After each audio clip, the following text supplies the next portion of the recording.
Hello friends! ఈ వీడియోలో మనం కాకినాడ, పద్మప్రియ, శ్రీప్రియ థియేటర్లలో 100 రోజులాడిన సినిమాలను చూద్దాం. ఓల్డ్ పద్మప్రియ థియేటర్ను రీబిల్డ్ చేసి పద్మప్రియ, శ్రీప్రియ థియేటర్లుగా 2002లో ఓపెన్ చేశారు. రీబిల్డ్ చేసిన పద్మప్రియ జూలై 24, 2002న ఇంద్రా సినిమాతో ఓపెన్ అయింది. ఓపెనింగ్ ఫిల్మే silver jubilee, 175 days run. Pellam Oorelithe 100 days. Tagore 134 days. Malliswari 107 days.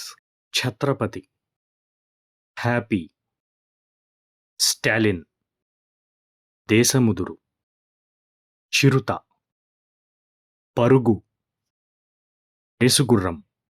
నాకు తెలిసి పద్మప్రియలో ఇదే last 100 days film. Exact full run తెలియని ఫిలిమ్స్కి జస్ట్ టైటిల్ చెప్పాను. శ్రీప్రియ ఆగస్టు 2, 2002న అవును వాళ్ళిద్దరూ ఇష్టపడ్డారుతో ఓపెన్ అయింది.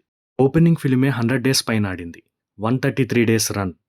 Gangotri, mass, Andarivaadu, Lakshmi 104 days. Pokiri 103 days. Bommarillu 158 days.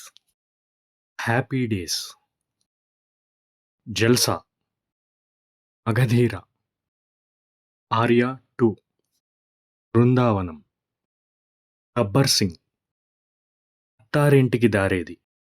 నాకు తెలిసి శ్రీప్రియలో ఇదే లాస్ట్ 100 డేస్ ఫిల్మ్. పద్మప్రియలో బన్నీ కూడా. ఒకవేళ నేను ఏదైనా 100 డేస్ ఫిలిం మిస్ చేసుంటే కామెంట్ చేయండి. ఈ వీడియో మీకు నచ్చినట్లయితే లైక్ చేయండి. ఇటువంటి మరిన్ని వీడియోస్ కోసం సబ్స్క్రైబ్ చేయండి. ఇలాంటి theatre and movie run details అంటే ఇంట్రెస్ట్ ఉన్న మీ ఫ్రెండ్స్తో షేర్ చేయండి.